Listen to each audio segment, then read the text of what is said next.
Nay, sino tatagawa mo, Nay? Eh, yung kumari ko, mangungutang na naman. Ba't di mo naman sabihin na wala kang ipang-utang, Nay?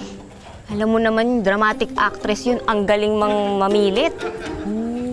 Nahihirapan ka na bang tumanggi sa mga lumalapit sa'yo? Pwes, nandito na ang Pintaboy! Ang Pintaboy ang iyong magiging kakampi, pantaboy sa inyong pintuan. Yan ang Pintaboy!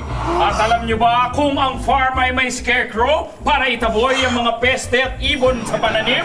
Ang Pintaboy naman ang tataboy sa mga ayaw mong lumapit sa pinto. Ilalagay lang ito sa pinto at kapag malapit na sa pinto ang uutang sa'yo, pwede mo nang i-play ang Pintaboy. Mare! Mare! Pahiram ako ng pera, Mare! Mare! Ano? Wala ka na namang pera? Di ba sinabi ko na sa'yo, singilin mo na yung amo mo? Paano tayo kakain? Paano pang tuition ng anak mo? Paano ang mga bills? Ano? Sagot! Sige, babalik na lang ako. Pasensya na. Next week na lang, ha? At hindi lang yan, kung nakalimutan mong bayaran ng electric bills,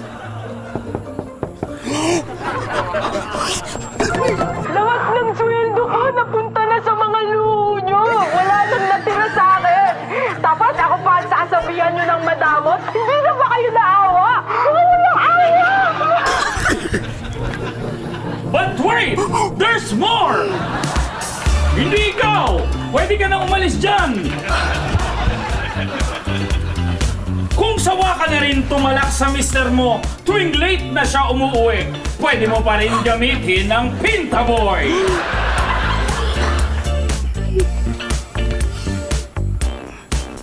Aba! Sino kang magaling ka? Anong oras na? San ka na naman nang galing? Kanina pa out nyo sa trabaho, ngayon ka lang uuwi? Umuwi ka pa! Layas! Ang kapal na mukha mo ha! Lumabas ka dito! Layas! Layas! Nabi nang umalis ka eh! Kita mo nga naman ng Pintaboy, hindi lang pang simplihan, pang all-around pa ang Pintaboy! What are you waiting for? Dial 8 Quezon at sa halagang 2,500 pesos, meron ka ng Pintaboy! So call now! All numbers are flashing to your screens right now! And all our operators are waiting for your call! But wait! There's more! If you pay another 2,500 pesos, you will get one Pintaboy for free! But wait! There's more! If you call and order now, instead of 2,500 pesos, you will get it for 999 pesos only! So call now!